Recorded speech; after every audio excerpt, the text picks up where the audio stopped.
بسم اللہ الرحمن الرحیم۔ السلام علیکم ڈیئر اسٹوڈنٹس، پاکستان اسٹڈی کے لیکچر میں خوش آمدید۔ آج ہمارا دوسرا لیکچر ہے اور پہلے لیکچر میں ہم نے جس طرح جو پوائنٹس بتائی تھی تھوڑا سا اوور ویو لیں گے، اس کے بعد سیکنڈ لیکچر پہ آ جائیں گے۔ پہلے لیکچر میں ہم نے آپ لوگوں کو اوورال کورس کے حوالے سے بتایا تھا کہ ہم نے کس طرح اس کورس کو ڈیوائڈ کیا ہے اور پھر ان کے مین جو ہے بلٹس، مین ٹاپکس ہم نے آپ لوگوں کو سامنے بتائے تھے۔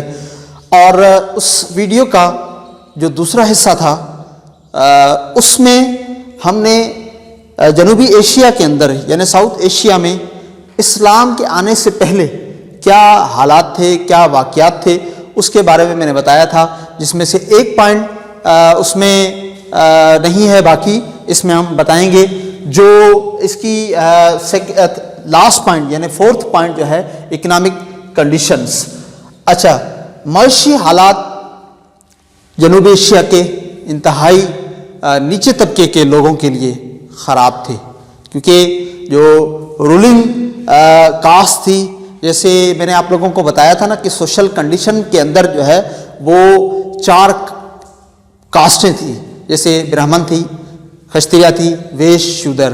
ان 4 کاسٹوں کے اندر 2 کاسٹ جو تھی وہ اپر لیول والی تھی، جیسے برہمن اور کھشتریا، یہ جو تھی کاسٹ اپر لیول کی کاؤنٹ کی جاتی تھی۔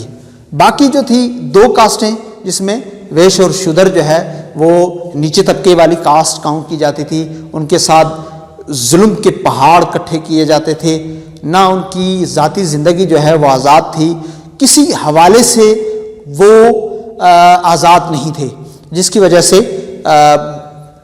ایشیا کے جنوبی ایشیا کے جو ہے دن بدن حالات خراب ہوتے گئے۔ اور آپ کو پتہ ہے پھر جو ہے کئی جو ہے صدیوں پرانی اپنی تہذیب کو چھوڑ کر پھر جو ہے نئے مذہب کے اندر داخل ہو جاتے ہیں جنوبی ایشیا کے لوگ۔ تو اسی طرح ان کے ساتھ ظلم کیا ہوتا تھا، معاشی جو نظام تھا وہ بیلنس نہیں تھا، فیئر نہیں تھا۔ کیوں؟ کیونکہ جو بادشاہ تھے اپر لیول کی کاسٹ والے جو لوگ تھے وہ کیا کرتے تھے، ان کا پورا قبضہ تھا کس چیز پہ؟ دولت اور جو ریسورسز ہیں، ویلتھ اینڈ ریسورسز پہ قبضہ تھا۔ اب ظاہری بات ہے اگر ان دونوں چیزوں پہ ان کا قبضہ ہوگا، ایک سادی سی بات یہ ہے کہ ایک کسان ہے، وہ بیچارہ سارا سال ایک فصل پہ محنت کرتا ہے، اگر اس کو محنت کا صلہ نہیں ملے گا تو آپ مجھے بتائیے کہ وہ کیا اگلے سال کچھ وہ کر سکتا ہے؟ میں سمجھتا ہوں ایسے تو وہ بولے گا زمین کو بنجر ہونے دیں، باقی میں کام نہیں کروں گا، مجھے پتہ ہے کہ میں نے ایک پورا سال کام کیا ہے اور مجھے تو کوئی صلہ نہیں مل رہا، تو میں کیا جو ہے وہ آگے کروں گا۔ تو اس قسم کے جو ہے وہ واقعات ہوتے رہتے تھے، تو معیشت نظام جو تھا وہ دن بدن خراب ہوتا جا رہا تھا، کیونکہ اوورال جو ہے وہ سب جو ہے، کیونکہ بادشاہی جو تھی وہ چھوٹی چھوٹی ریاستوں میں بٹی ہوئی تھی، تو سب کو اپنی لگی ہوئی تھی۔ باقی ایشیا، جنوبی ایشیا کے اندر یہ نہیں تھا کہ سینٹرل گورنمنٹ بنائیں اور اس پورے خطے کے جو ہے ہم بہتر طریقے سے سیکیور کر سکیں تاکہ کچھ ایسے معاملات اور حالات نہ ہوں۔ In the presence of the caste system there was no equality for آل۔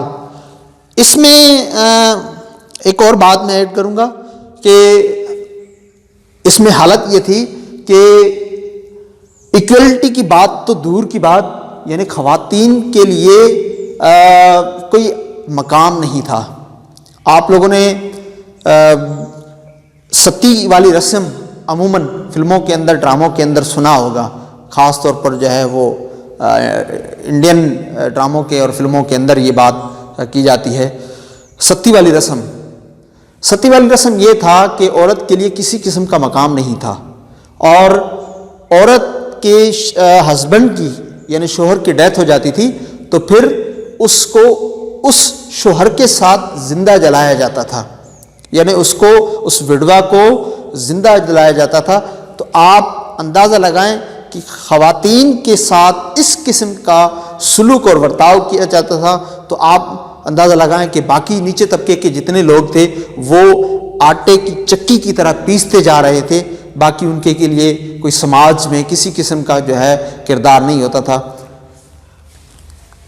اچھا، These were all the general conditions under which the Muslims came to South Asia.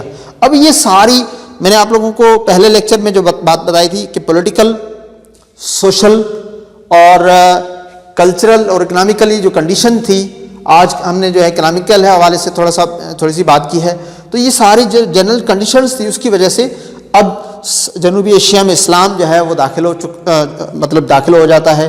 پھر جو ہے مسلمانوں کی حسن سلوک کو دیکھ کر یہاں کا عام باشندہ، عام انسان وہ دیکھ کر جنوبی ایشیا میں اپنے مذہب کو چھوڑ کر اسلام میں داخل ہو جاتا ہے. یہ بات ہے حضرت عمر فاروق رضی اللہ تعالیٰ عنہ کے زمانے کی، جب عربوں نے جنوبی ایشیا میں تجارت کے حوالے سے یہاں تعلقات قائم کیے تھے، یہاں انہوں نے کوٹھیاں قائم کی تھی، یہاں گزر بسر قائم کیا تھا، آنا جانا ان کا جو ہے معمول کے حساب سے ہو گیا تھا. تو پھر مسلمانوں کی جو ہے وہ طریقہ کار کو دیکھ کر یہاں کے عام باشندے، عام لوگ جو ہے انہوں نے اسلام میں زیادہ تر داخل ہو گئے تھے. اس کے بعد اب یہ ہے کہ جو زیادہ اسلام یہاں اس خطے میں آیا تھا جنوب ایشیا میں، وہ آیا تھا جب محمد بن قاسم نے راجہ ڈہر کو 712 میں شکست دی تھی. تو اس کے بعد علماء کرام، صوفیاء کرام یہاں اس خطے میں آ کر اور پھر جو ہے انہوں نے اپنے طریقے سے اپنے انداز میں اسلام کو پھیلایا اور پھر جم کے جو ہے یہاں پہ کام کیا، اور آج جنوب ایشیا کے اندر جس طرح اسلام قائم ہے. تو یہ جنرل کنڈیشنز تھی، اور اس جنرل کنڈیشن کے بعد ہم آپ لوگوں کو آگے چل کر بتائیں گے کہ ایشیا میں اسلام آنے کے بعد کس طرح جو ہے وہ اسلام کا اثر رسوخ رہا، کیا تبدیلی آئیں، کیا پہلے حالات تھے، کیسے واقعات تھے، کس طرح عام لوگ جو ہے وہ ان کے ساتھ جو ہے پہاڑ اتنا سلوک کیا جاتا تھا، ظلم اور ستم کیا جاتا تھا، لوگ جو ہے سکون کے ساتھ زندگی گزارنا ان کے لیے کچھ بھی نہیں ہوتا تھا. ایون اپر کلاس کے لوگ جو ہے لوور کلاسوں کے ساتھ جو ہے نہ انٹر میرج ہوتی تھی، نہ ہی جو ہے ان کے ساتھ نہ کھانا نہ پینا، اتنی تنگ زندگی ہوتی تھی، جس کی وجہ سے لوگ مجبور ہو کر، اور ایک مجبور ہونا، دوسرا متاثر ہونا. یہاں کے لوگ مجبور بھی ہوئے تھے اور ساتھ ساتھ متاثر بھی ہوئے تھے اسلام سے. تو پھر انہوں نے اسلام میں جو ہے وہ آئے تھے، اور پھر اس کے بعد کیسے جو ہے انفلوئنس اثرات ہوئے تھے، اور ابھی آپ لوگوں کو ہم دوسرے اس کے حصے میں بتائیں گے. اچھا ڈیئر اسٹوڈنٹس، اسلام کے آنے کے بعد جنوبی ایشیا میں کیا کیا چینجنگس آئی، کون کون سے اثرات ہوئے تھے. تو اس میں پولیٹیکل انفلوئنس یعنی سیاسی اثرات کیا تھے. مسلمانوں نے ایک سینٹرل گورنمنٹ، مضبوط سینٹرل گورنمنٹ بنائی تھی، اور اس کے ساتھ ساتھ جتنی بھی چھوٹی چھوٹی ریاست تھی اس کو ختم کر کے، اور کیونکہ وہ منتشر تھی، ایسے سمجھے کہ ایک دوسرے کے ساتھ لڑنا جھگڑنا اس قسم کے جو ہے وہ حالات تھے، تو پھر سب کو یونائٹیڈ کر دیا تھا، جتنی بھی ریاستیں تھیں، چھوٹی چھوٹی ریاستیں تھیں. اچھا اس کے بعد next, the Muslims maintain the peace in South Asia. اس پیس، امن و امان کی صورتحال کی وجہ سے جو پہلے حالات تھے، اور مسلمان یعنی جس جگہ پہ بھی گئے انہوں نے امن و امان قائم کیا، سینٹرل گورنمنٹ بنائی. اسی طرح جنوب ایشیا کے اندر بھی ایک مضبوط گورنمنٹ اور امن و امان کا ماحول کریٹ کیا. The naval force were introduced for the first time in the South Asia. انہوں نے بحری فورس بنائی تھی. یہ علیحدہ بات ہے کہ یہ فورس، نیول فورس جو ہے وہ ماضی میں بلکہ آگے چل کر جو ہے وہ مضبوط نہیں بنی تھی، ناکام گئی تھی، مگر یہ اس قسم کے جو ہے وہ چینجنگس بہت اثر رکھتی ہیں. اچھا سوشل انفلوئنس میں مسلمس رولرس جو تھے maintain law and order situation. انہوں نے کیا کیا؟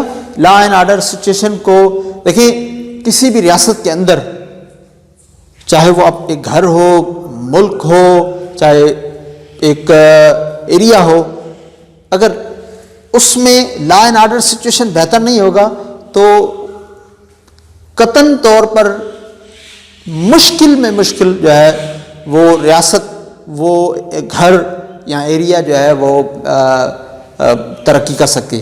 تو مین کیا چیز ہوتی ہے لا اینڈ آرڈر سچویشن، یعنی مسلمانوں نے سب سے پہلے کیا کیا کہ لا اینڈ آرڈر سچویشن کو مضبوط کیا۔ Muslims in South Asia made great policies to progress for the trade.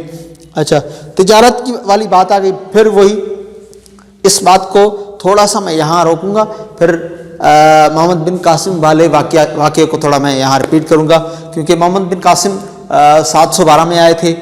Hajjaj bin Yusuf Baghdad کے گورنر تھے، اور محمد بن قاسم کے آنے کی وجہ یہ تھی کہ سائلون، جسے آج سری لنکا کا نام ہم جس کو کہتے ہیں، تو تجارت کے حوالے سے عرب اور سائلون کا آپس میں ایک اتحاد تھا۔ اتحاد سے مراد یہ ہے کہ تجارتی تعلقات تھے، اور پھر جو ہے وہ یہاں کی سائلون والی چیزیں، یعنی سری لنکا سے کچھ اشیاء عربستان لے کر جاتے تھے، عربستان سے کچھ اشیاء جو ہے وہ سائلون لے کر جاتے تھے۔ تو یہ دیبل والے روٹ سے، یعنی عربی سمندر سے، جو سمندری قزاقی تھے، لٹیرے تھے، انہوں نے عربستان کی ایک تجارت کی کشتی تھی جو سائلون سے واپس عربستان کی طرف جا رہی تھی، تو ان کو لوٹ لیا تھا سندھ کے مقام سے۔ اب جب لوٹ لیا تھا تو ان میں سے کچھ خواتین نے، عام طور پہ ذکر ایک ناہید عورت کا آ جاتا ہے، تو انہوں نے خط لکھا تھا حجاج بن یوسف کو کہ ہمیں ان قزاقیوں سے اور ان لٹیروں سے جو ہے وہ آزاد کروائیں، ہم ان کے پاس قید ہیں۔ اس قسم کے جو ہے وہ پھر ایسی حالت بن گئی، اور محمد بن قاسم کے آنے کی وجہ مین یہ تھی۔ اچھا، حجاج بن یوسف نے سندھ کے اس وقت جو حکمران تھے راجہ ڈہر، اس کو انہوں نے خط لکھا تھا، اور پھر جو ہے انہوں نے منع کیا تھا کہ نہیں، یہ میرے جو ہے انڈر میں نہیں ہے، یہ قزاقی لٹیرے، اور پھر جو ہے اسے مجبوری طور پر، اس سے پہلے کئی واقعات یعنی وہ انہوں نے اٹیک بھی کیے تھے، یعنی عربستان کی میں بات کر رہا ہوں۔ ایک اور بھی آ جاتا ہے کہ مکران سے جو ہے کچھ باغی جو ہے وہ سندھ میں آ گئے تھے، وہ بھی کچھ ان میں سے عرب تھے، اور ان کو واپس کرنا تھا۔ ایسے بہت سارے ریفرنس اور کتابوں کے اندر اپنے اپنے ایک انہوں نے تحریریں لکھی ہیں جو فیمس رائٹرس ہیں۔ بہرحال یہ مین ریزن یہ تھی، محمد بن قاسم جو 17 سال کی عمر میں یہاں سندھ میں آئے تھے، راجہ ڈہر کو شکست دی، اور پھر اسلام کھلے عام جو ہے وہ پھیل چکا تھا۔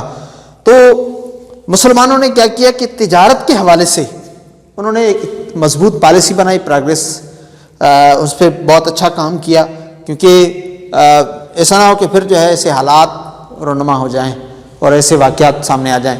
تو پھر مسلمانوں نے یہ، اچھا اس سے کیا تھا کہ جب مسلمان یہاں نہیں آئے تھے اس خطے میں، تو پھر ہندو کیا، ان کو پہننے کا ڈھنگ بھی نہیں تھا۔ ڈھنگ سے مراد یہ ہے کہ کپڑا، چادر، وہ اپنے جسم کو ڈھانپ لیتے تھے۔ تو پھر مسلمان کے آنے کے بعد کیا چینجنگز تھی؟ چینجنگ یہ تھی کہ انہوں نے اسٹیچنگ کا ایک اسٹیچنگ انٹروڈیوس کروایا، یعنی سلائی کر کے کپڑے پہننا ہے کسی ڈھنگ سے، کسی طریقہ کار سے۔ تو اس قسم کی چینجنگس آ گئی، اور پھر بہترین طریقے سے ایک ساؤتھ ایشیا میں اسلام پھیل چکا تھا۔